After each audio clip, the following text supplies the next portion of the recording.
भाई जो गुरु वचन पे डट गए हमने कुछ प्रश्नोत्तरी के माध्यम से जिज्ञासु भक्तों की शंकाओं का समाधान किया है। तो आगे बढ़ते हैं आज की वीडियो में। पवित्र पुस्तक जीने की राह वीडियो नंबर 25 और पेज नंबर 211। गुरु बिन मोक्ष नहीं, यानी भक्ति मार्ग में, अध्यात्म में सच्चे गुरु की शरण में आए बिना, आजीवन मर्यादा में रहकर भक्ति किए बिना मोक्ष संभव नहीं हो सकता। तो किसी ने प्रश्न किया, प्रश्न, क्या गुरु के बिना भक्ति नहीं कर सकते? उत्तर दिया गुरुदेव भगवान ने, भक्ति कर सकते हैं परंतु व्यर्थ प्रयत्न रहेगा। गुरु के बिना भक्ति करना व्यर्थ प्रयत्न क्यों होता है?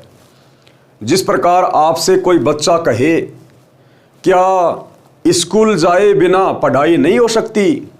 क्या स्कूल जाए बिना कोई शिक्षित नहीं हो सकता? तो आप कहोगे शिक्षित हो सकता है परंतु व्यर्थ प्रयत्न होगा। आप घर बैठकर पढ़ाई पढ़ सकते हैं, कई भाषाओं के जानकार हो सकते हैं, परंतु स्कूल गए बिना आपको डिग्री नहीं मिलेगी, आपको सर्टिफिकेट नहीं मिलेगा, आपको सरकारी नौकरी नहीं मिलेगी। इसी प्रकार गुरु धारण किए बिना जो व्यक्ति भक्ति करते हैं वो भक्ति कर सकते हैं, जैसा दान पुण्य वो करेंगे उसका प्रतिफल अवश्य मिल जाएगा, परंतु 84 लाख योनियां और नरक का कष्ट भोगने से वो आत्मा नहीं बच सकती। इसलिए अध्यात्म में गुरु बनाना अति आवश्यक है, और वो भी सच्चा गुरु बनाना अति आवश्यक है। सच्चे गुरु के बिना भी बात नहीं बनेगी। नकली गुरुओं की भक्ति करने से भी भक्ति करना व्यर्थ प्रयत्न होगा। और वर्तमान में इस पूरे विश्व में, इस पूरी पृथ्वी पर एकमात्र सच्चा गुरु, सच्चा सतगुरु केवल सतगुरु रामपाल जी हैं। इनके अलावा चाहे आप किसी भी आचार्य, शंकराचार्य, महामंडलेश्वर या डायरेक्ट ब्रह्मा विष्णु महेश की पूजा पाठ क्यों ना करें, वो आपका व्यर्थ प्रयत्न होगा। 84 लाख योनियों में जाकर गधे, कुत्ते, सुअर बनने वाला कष्ट और नरक का कष्ट भोगने से आप जी कदापि नहीं बच सकते। इसलिए गुरु भी सच्चा चाहिए, पूर्ण गुरु चाहिए, जो सर्व धर्मशास्त्रों के आधार से आपको भक्ति प्रदान करता हो। तो वर्तमान में ऐसा सतगुरु पूरे विश्व में केवल एक ही है, क्योंकि एक समय में पूरी पृथ्वी पर केवल एक ही सतगुरु होता है। तो क्या कहा है? क्या गुरु के बिना भक्ति नहीं कर सकते? भक्ति कर सकते हैं परंतु व्यर्थ प्रयत्न होगा। दूसरा सवाल, कारण बताइए कि व्यर्थ प्रयत्न क्यों होगा?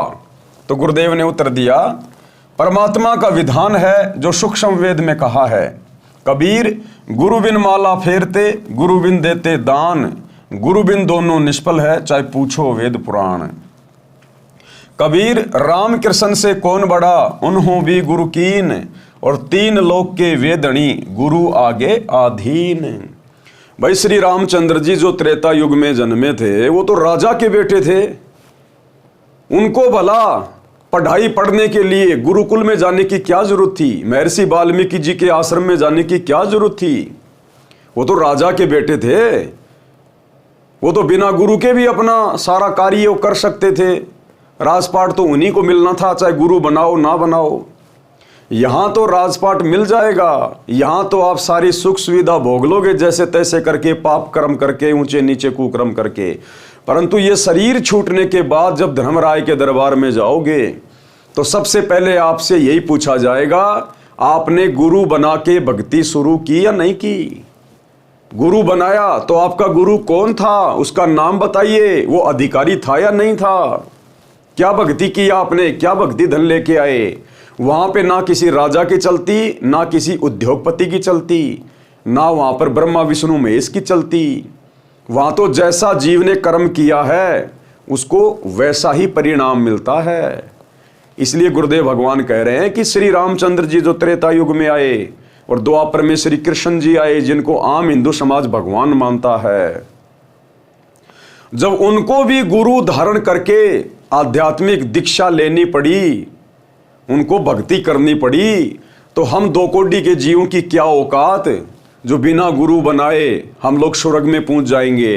सदा सदा के लिए ऊपर के लोकों में निवास करेंगे या फिर मोक्ष प्राप्त कर लेंगे, ये तो शौपन में भी मत सोचना कभी।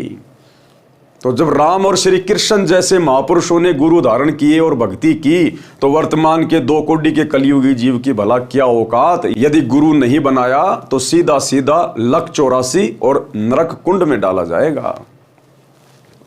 कबीर राम कृष्ण बड़े त्योपुर राजा, 3 गुरुबंद कीन निज काजा। कि श्री राम और श्री कृष्ण जी ने भी गुरु धारण करके फिर अपने सांसारिक कार्य किए, अपने राजपाट के कार्य किए। भावार्थ, गुरु धारण किए बिना यदि नाम जाप की माला फिराते हैं और दान देते हैं, वे दोनों व्यर्थ हैं। यदि आप जी को संदेह हो तो अपने वेदों तथा पुराणों में प्रमाण देख लो। श्रीमद् भगवत गीता 4 वेदों का सारांश है। गीता अध्याय 2 श्लोक 7 में अर्जुन ने कहा कि हे श्री कृष्ण, मैं आपका शिष्य हूँ, आपकी शरण में हूँ। गीता अध्याय 4 श्लोक 3 में श्री कृष्ण जी में प्रवेश करके काल ब्रह्म ने अर्जुन से कहा कि तू मेरा भगत है। पुराणों में प्रमाण है कि श्री रामचंद्र जी ने ऋषि वशिष्ठ जी से नाम दीक्षा ली थी और अपने घर व राजकाज में गुरु वशिष्ठ जी की आज्ञा लेकर कार्य करते थे। श्री कृष्ण जी ने ऋषि संदीपनी जी से अक्षर ज्ञान प्राप्त किया तथा श्री कृष्ण जी के आध्यात्मिक गुरु श्री दुर्वासा ऋषि जी थे। कबीर परमेश्वर जी हमें समझाना चाहते हैं कि आप जी श्री राम तथा श्री कृष्ण जी से तो किसी को बड़ा अर्थात समर्थ नहीं मानते हो। वे 3 लोक के मालिक थे, उन्होंने भी गुरु बनाकर अपनी भक्ति की, मानव जीवन सार्थक किया। इससे सहज में ज्ञान हो जाना चाहिए कि अन्य व्यक्ति यदि गुरु के बिना भक्ति करता है तो कितना सही है अर्थात व्यर्थ है। अगर श्री राम और श्री कृष्ण जी बिना गुरु बनाए भक्ति करते तो वो भी लक 84 में जाते, गधे कुत्ते सूअर की योनि भोगते। हालांकि भोगना तो उनको फिर भी पड़ेगा क्योंकि अभी उनके पास में भक्ति धन बहुत ज्यादा है, इसीलिए तो वो ब्रह्मा विष्णु महेश की पोस्ट के ऊपर हैं। परंतु सत भक्ति उन्होंने भी नहीं की। वशिष्ठ गुरु ये सत भक्ति प्रदान करने वाले गुरु नहीं थे। दुर्वासा ऋषि सत भक्ति प्रदान करने वाले गुरु नहीं थे। द्वापर युग में यही कबीर भगवान करुणामय ऋषि के नाम से आए हुए थे और त्रेता युग में यही कबीर भगवान मुनिंदर ऋषि के रूप में आए थे। तो ना तो श्री रामचंद्र जी ने मुनिंदर जी को अपना गुरु धारण किया था और ना द्वापर में श्री कृष्ण जी ने करुणामय ऋषि को अपना गुरु धारण किया था। इसलिए ये आत्माएं भी जब इनका भक्ति धन समाप्त होगा उस समय ये आत्मा भी कर्म आधार से लक 84 में जाएंगी। ये भी गधे कुत्ते सूअर के जन्म प्राप्त करेंगे और फिर नई भक्ति युक्त आत्माओं को ब्रह्मा विष्णु महेश की पोस्ट पे बैठा दिया जाएगा। ये काल का चक्कर। जो गुरु बचन पे डट के कट गे फंद 84 के, कट गे फंद 84 के, कट गे फंद 84 के।